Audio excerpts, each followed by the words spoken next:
Question है कि पानी का घनत्व अधिकतम होता है। पानी का घनत्व कितना होता है अधिकतम? पानी की मतलब डेंसिटी सबसे ज़्यादा उसके जो पानी के अणु हैं वो कहाँ पर पास पास होते हैं, कौन से डिग्री सेंटीग्रेड पर तापमान पर उसके अणु जो हैं सबसे अधिक पास पास होंगे? 100 डिग्री सेंटीग्रेड पर, 4 डिग्री सेंटीग्रेड पर, 0 डिग्री सेंटीग्रेड पर। ऑप्शन डी है -4 डिग्री सेंटीग्रेड पर। तो आपके देख के मन में जहन में आंसर इसका आएगा 0 डिग्री, यानी कि 0 डिग्री पर बर्फ बननी स्टार्ट हो जाती है। तो आपका जो आंसर होगा वो हो जाएगा 0 डिग्री सेंटीग्रेड पर। तो लेकिन ये आंसर जो है ना ये गलत हो जाएगा। तो ये आमतौर पर जो है ना ये आंसर, ये जो पानी का सबसे ज़्यादा घनत्व होता है वो होता है बर्फ से बनने से पहले। तो कौन से डिग्री टेम्परेचर पर मतलब होता है, तो वो 4 डिग्री सेंटीग्रेड पर जो है ना पानी का घनत्व सबसे अधिक होता है। जो आयतन जो होगा ना, सबसे कम आयतन जो होगा पानी का वो 4 डिग्री सेंटीग्रेड पर होता है। क्या होता है, 4 डिग्री सेंटीग्रेड के बाद पानी का आयतन भी बढ़ने लगता है। 4 डिग्री सेंटीग्रेड तक जो है पानी का जो आयतन है वो कम होता है, उसकी डेंसिटी बढ़ती है। उसके बाद वो ना उसका आयतन 4 डिग्री जैसे ही नीचे को जाएगा या ऊपर जाएगा तो उसका जो आयतन में कमी है, यानी कि आयतन उसका बढ़ता चल जाता है। तो उसकी डेंसिटी भी क्या होती है, उसका जब टेम्परेचर नीचे को 4 डिग्री सेंटीग्रेड से नीचे को घटेगा और 4 डिग्री सेंटीग्रेड से ऊपर को बढ़ता है तो उसकी डेंसिटी में क्या आती है, घनत्व में कमी आती है। सबसे जो भारी जल होता है वो 4 डिग्री सेंटीग्रेड पर होता है। मतलब उसके जो है नी मॉलिक्यूल्स जो होते हैं, पानी के मॉलिक्यूल सबसे पास पास वो 4 डिग्री सेंटीग्रेड पर होते हैं। यही कारण है कि सर्दियों के दिनों में, यानी कि शीत स्थानों पर, ध्रुवीय क्षेत्रों में नदियों और झीलों के ऊपर बर्फ जमे होने के बाद भी मछलियाँ पानी में जीवित रहती है। इसका कारण यही होता है, क्या होता, जब धीरे धीरे वहाँ का टेम्परेचर लो होता है, 0 डिग्री सेंटीग्रेड की तरफ बढ़ने स्टार्ट हो जाता है ठंडे प्रदेशों में, तो क्या होता है वो सतही जल जो होता है ना 4 डिग्री सेंटीग्रेड तक तो उसका टेम्परेचर घटता। तो क्या होता है फिर नीचे का टेम्परेचर ज़्यादा रहता है, सतही जल का टेम्परेचर जब 4 डिग्री सेंटीग्रेड होता है सब वो नीचे के पानी के अकॉर्डिंग ऊपर का जल भारी हो जाता। तो वो 4 डिग्री वाला सेंटीग्रेड वाला पानी समुद्र, उसके समुद्र या झील या नदी के नीचे पहुंच जाता है, वो उसके नीचे पहुंच जाता। और फिर जो नहीं जो 4 डिग्री सेंटीग्रेड से ऊपर का पानी होता तो वो ऊपर आ जाता, 4 डिग्री वाला नीचे आ जाता। ये प्रक्रिया ऐसी सर्कल, यानी कि चक्र चलता रहता है। ये प्रक्रिया जब तक चलती रहती है जब तक नीचे का पानी का टेम्परेचर 4 डिग्री ना हो जाए और ऊपर का पानी के टेम्परेचर 4 डिग्री ना। तो क्या होगा फिर जो जब 4 डिग्री सेंटीग्रेड सब झील का पानी हो या समुद्र का पानी होने लगता, तो जो फिर उसके बाद जो ऊपर का जो सतही जल है वो फिर उसका वो जमना स्टार्ट हो जाता। लेकिन जो नीचे का जो तलीय जो तल में पानी रहता है 4 डिग्री सेंटीग्रेड वो नहीं जम पाता। इसलिए सतही जल पर जो बर्फ रहती है और जो मछली जो है 4 डिग्री सेंटीग्रेड वाले पानी में जो वो सर्वाइव करने लगती है, वो नीचे पहुंच जाती है सर्दियों के दिनों में। ठीक है ना, यही है। तो इसका जो आंसर हो जाएगा वो हो जाएगा ऑप्शन, ऑप्शन इसका बी सही हो जाएगा, 4 डिग्री सेंटीग्रेड। ठीक है, पर इसका पानी का घनत्व सबसे अधिक होता है। अगले क्वेश्चन की बात करते हैं हम। क्वेश्चन नंबर हो जाएगा 2। सर सीवी रमन को भौतिकी का नोबेल पुरस्कार प्राप्त कब हुआ था? सीवी रमन को भौतिकी का नोबेल पुरस्कार कब हुआ था? 1928 में, 1930 में, 1932 में, 1950 में। तो इसका जो सही आंसर है 1930 में जो सीवी रमन को भौतिकी के क्षेत्र में नोबेल पुरस्कार प्रदान किया गया, तो वो किया गया था 1930 में। ठीक है, अगला क्वेश्चन है कि क्वेश्चन नंबर हो जाएगा 3। दूध उदाहरण है, एक किसका उदाहरण है? विलियन का है, कोलॉइड विलियन का है, इमल्शन का है, या वायु विलियन का है? तो दूध जो है इसका जो उदाहरण है वो हो जाएगा इमल्शन। इमल्शन का एक उदाहरण है दूध, किसका उदाहरण है? इमल्शन का उदाहरण। अगले क्वेश्चन की बात करते हैं, क्वेश्चन नंबर 4 की बात करते हैं हम। 4 है कि एक पिकोग्राम बराबर होता है कितने के बराबर, कितने ग्राम का? एक पिकोग्राम कितने के बराबर होता है? तो 10 की पावर माइनस के 6 ग्राम के, 10 की पावर माइनस के 9 ग्राम के, 10 की पावर माइनस के 12 ग्राम के, 10 की पावर माइनस के 15 ग्राम के। तो इसका जो सही आंसर है वो हो जाएगा 10 की पावर माइनस के 12 ग्राम। क्या हो जाएगा? 10 की पावर माइनस के 12 ग्राम के पिकोग्राम बराबर होता है। ठीक है, अगले क्वेश्चन की बात करते हैं हम। क्वेश्चन नंबर हो जाएगा 5। स्टील की कठोरता प्रदान करने के लिए बढ़ाई जाती है। स्टील की कठोरता, जो स्टील जो होता है उसकी कठोरता बढ़ाने के लिए हम उसमें ऐसा क्या मिलाते हैं जिसकी कठोरता वो हार्ड होने लगती है? तो कार्बन की मात्रा, मैगजीन की मात्रा, सिलिकॉन की मात्रा, क्रोमियम की मात्रा। तो इसकी जो सही आंसर है, इसमें जो हम मिलाते हैं वो मिलाते हैं क्रोमियम की मात्रा मिलाते हैं। स्टील में क्रोमियम मिलाने पर उसकी जो है कठोरता बढ़ जाती है, उसको कठोरता मिलती है, जिससे उसमें स्टील जो कठोर होने लगती है वो होती है क्रोमियम की मात्रा के मिलाने के कारण। इसकी मात्रा बढ़ाती जाएगी तो इसकी कठोरता बढ़ने लगती है। ठीक है।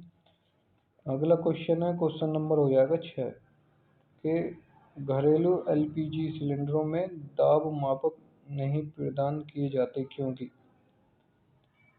घरेलू सिलेंडरों में जो दाब मापक नहीं प्रदान किए जाते, क्यों प्रदान नहीं किए जाते? ऑप्शन ए पे है, वे बहुत महंगे होते हैं। ऑप्शन बी, एलपीजी सिलेंडर में गैस की मात्रा को प्रदूषित नहीं कर सकते।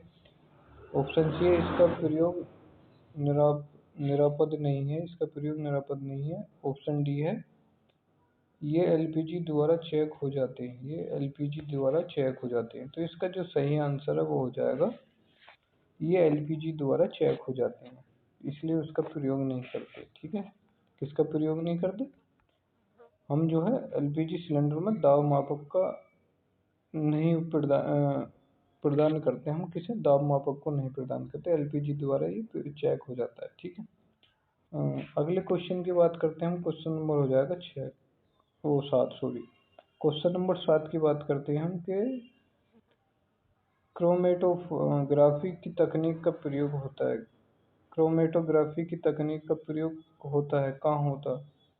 रंगीन पदार्थ की पहचान करने में, पदार्थ की संरचना निर्धारण करने में, रंगीन पदार्थ के प्रभाव आसवन में, एक मिश्रण से द्रव को अलग करने में। तो इसका जो सही आंसर है वो हो जाएगा रंगीन पदार्थों के प्रभाव आसवन में।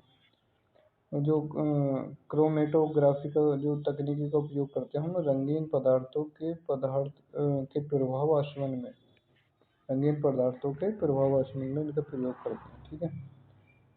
अगले क्वेश्चन की बात करते हैं हम। क्वेश्चन नंबर हो जाएगा 8। निम्नलिखित में कौन सा अम्ल सिरके में उपस्थित होता है? कौन सा अम्ल होता है सिरके में? हाइड्रोक्लोरिक अम्ल, साइट्रिक अम्ल, ऑक्जेलिक अम्ल, एसिटिक अम्ल। तो इसका जो सही आंसर है वो हो जाएगा एसिटिक अम्ल होता है। क्या होता है? सिरके में क्या होता है? एसिटिक अम्ल पाया जाता है। क्या पाया जाता है?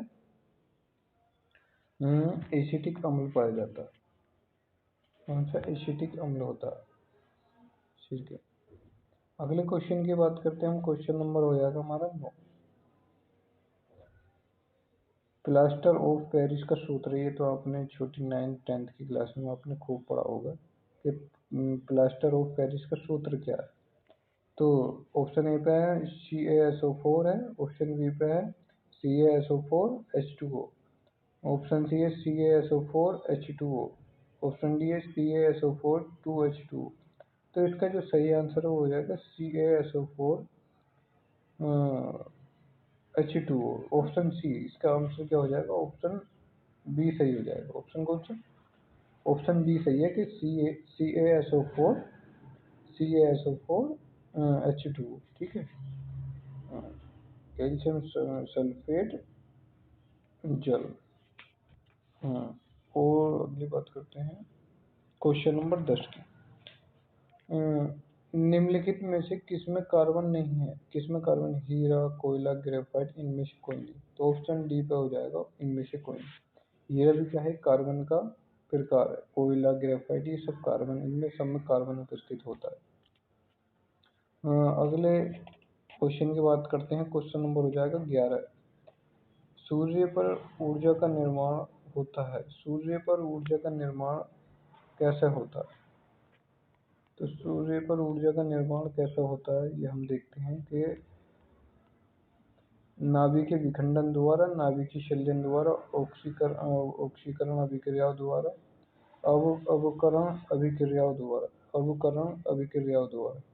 तो इसका जो सही आंसर है वो हो जाएगा नाभिकीय संलयन। जो होता है सूर्य में, जो होता है नाभिकीय संलयन होता है, हाइड्रोजन और ऑक्सीजन मिलकर हीलियम बनाते हैं। तो क्या होगा, उससे क्या होगा, नाभिकीय संलयन होता है और उससे जो है ना ऊर्जा का उत्सर्जन होता है। ठीक है, अगले क्वेश्चन की बात करते हैं हम। क्वेश्चन नंबर हो जाएगा 12। विटामिन सी का रासायनिक नाम क्या है? ऑप्शन है एस्कॉर्बिक अम्ल, ऑप्शन बी है थाइमिन, ऑप्शन सी है साइट्रिक अम्ल, ऑप्शन डी है टारटेरिक अम्ल। ऑप्शन डी क्या है, टारटेरिक अम्ल। तो इसका जो सही आंसर हो जाएगा एस्कॉर्बिक अम्ल। ऑप्शन सी का, विटामिन सी का रासायनिक नाम होता है एस्कॉर्बिक अम्ल, एस्कॉर्बिक एसिड। ठीक है, अगले क्वेश्चन की बात करते हैं हम। क्वेश्चन नंबर हो जाएगा 13।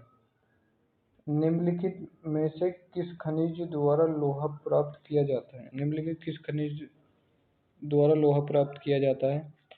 तो चूने का पत्थर, ऑप्शन बी है पिच ब्लेड, ऑप्शन सी है मोनोजाइट रेत, ऑप्शन सी डी है हेमेटाइट। तो इसका जो ऑप्शन हो जाएगा, ऑप्शन सही हो जाएगा, ये हो जाएगा हेमेटाइट। हेमेटाइट क्या है, लोहे का अयस्क है। इससे हम क्या है, हम लोहा प्राप्त करते हैं। किससे प्राप्त करते हैं? हेमेटाइट से। ठीक है, अगले क्वेश्चन की बात करते हैं हम।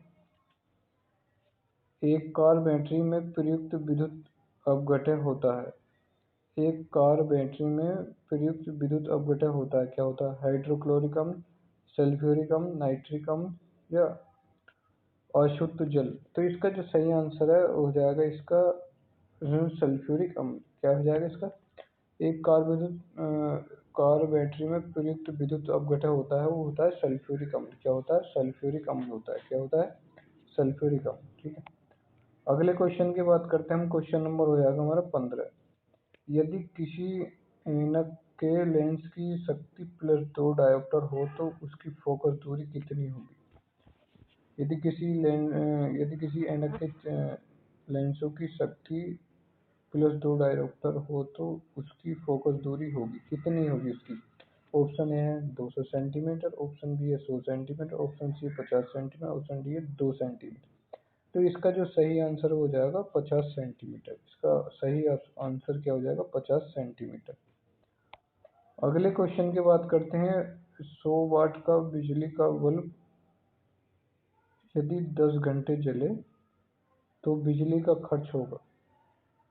100 वाट का बिजली का बल्ब यदि 10 घंटे जले तो बिजली का खर्च कितना होगा? तो 0 से 1 इकाई, ऑप्शन बी पे 1 इकाई, ऑप्शन सी 10 इकाई, ऑप्शन डी पर 100 इकाई।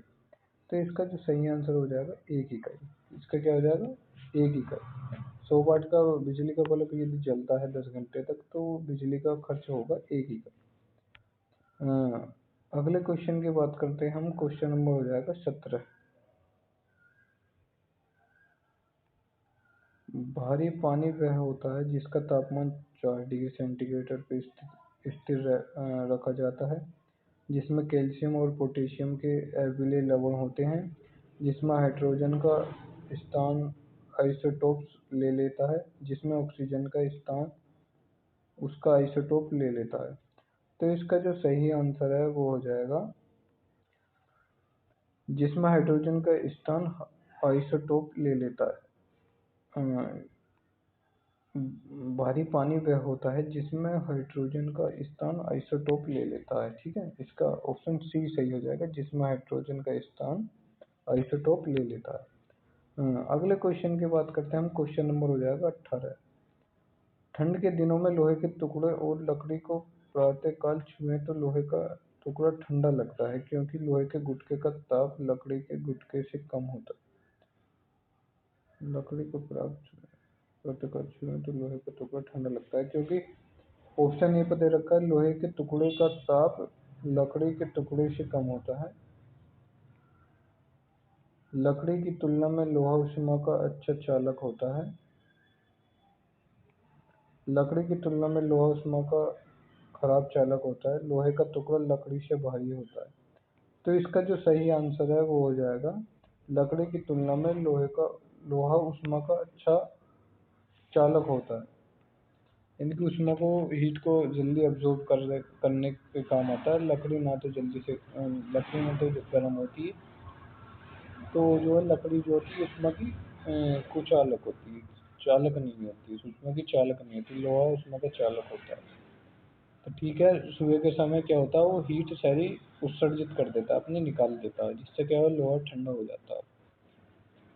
अगले क्वेश्चन की बात करते हैं, क्वेश्चन नंबर हो जाएगा हमारा 19। हवा में जिस गैस की मात्रा सबसे अधिक होती है वह होता है, हवा में गैस की मात्रा सबसे अधिक किसकी होती है, ये तो आपको पता ही होगा, बिना ऑप्शन देखे आप बता देना इसका। तो इसका ऑप्शन है हाइड्रोजन, कार्बन डाइऑक्साइड, ऑक्सीजन या नाइट्रोजन। तो इसका आंसर आप ही देख लेना, मैं इसका आंसर नहीं बताऊंगा आपको, ये तो आपको पता ही होगा, यदि नहीं भी पता हो तो गूगल सर्च कर लें। अगले क्वेश्चन की बात करते हैं हम, क्वेश्चन नंबर 20। कि सौर मंडल का सबसे बड़ा ग्रह है, सौर मंडल का सबसे बड़ा ग्रह पृथ्वी, मंगल, बृहस्पति, शनि। तो इसका जो सही आंसर है वो हो जाएगा बृहस्पति। सबसे बड़ा ग्रह कौन सा है, बृहस्पति होता है। ठीक है, बृहस्पति ग्रह सबसे बड़ा ग्रह है। अगले क्वेश्चन की बात करते हैं हम, क्वेश्चन नंबर 21 में है, दे रखा है कि सेल्सियस स्केल पर मानव शरीर का सामान्य तापमान होता है। ये ह्यूमन बॉडी है, यदि वो स्वस्थ महसूस करता है तो उसका जब तापमान यदि हम नापे, उसकी बॉडी का जो टेम्परेचर है वो सेल्सियस स्केल पे नापे तो उसका टेम्परेचर नापते हैं तो हम कितने सेल्सियस आएगा, तो स्केल पर उसका कितना डिग्री सेल्सियस होगा। तो ऑप्शन ए पे 31 degree, 31 degree Celsius. Option B 98.4 degree Celsius. Option C है 37 डिग्री सेल्सियस। ऑप्शन डी है 31.5 डिग्री सेल्सियस। तो इसका जो सही आंसर है वो हो जाएगा ऑप्शन सी। इसका सही आंसर क्या हो जाएगा, option C 37 degree Celsius, 37 degree Celsius हो जाएगा इसका। ठीक है, सामान्य मनुष्य का जो सेल्सियस डिग्री स्केल पर तापमान होता है तो उसका 37 डिग्री सेंटीग्रेड हो, कितना, 37 डिग्री सेल्सियस हो जाएगा।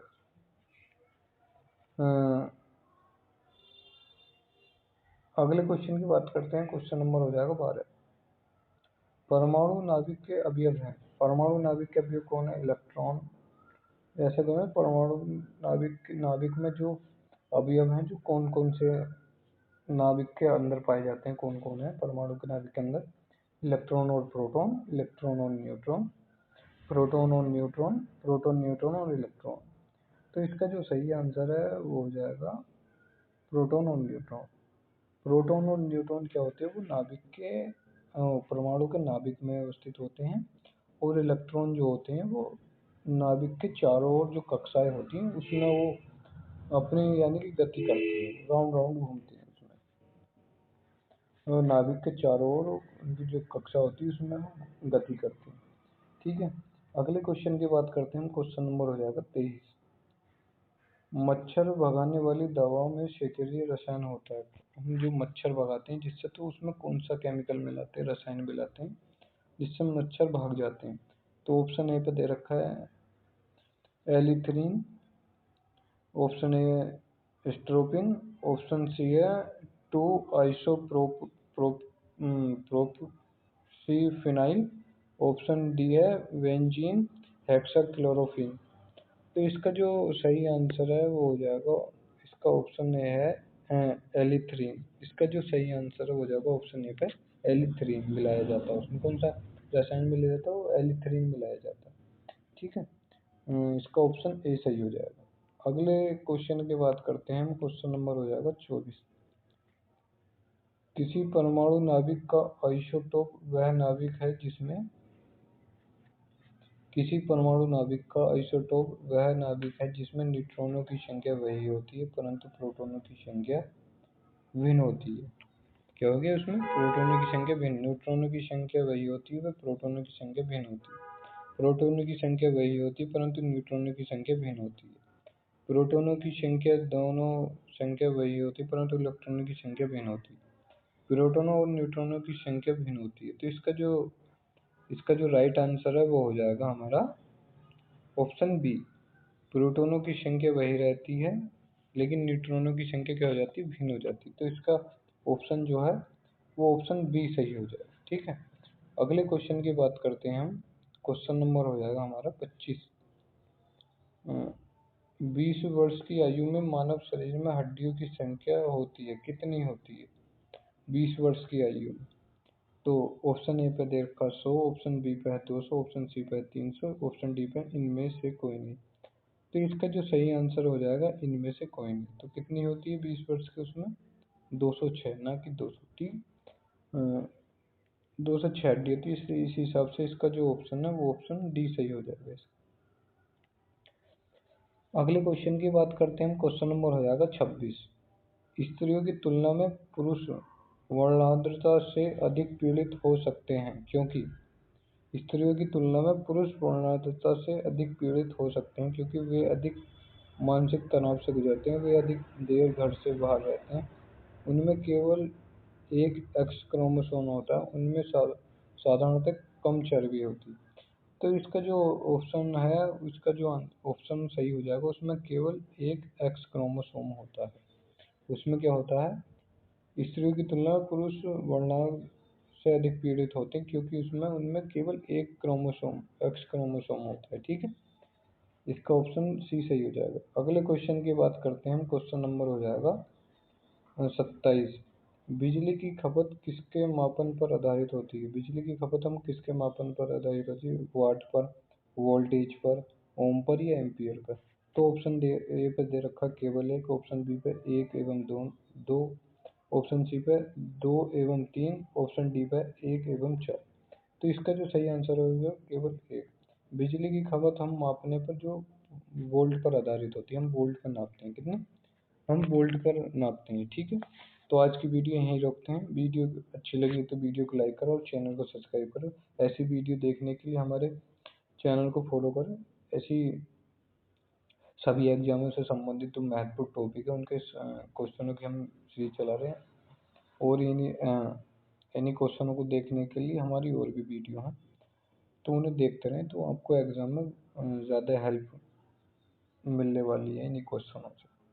तो ठीक है, जय हिंद।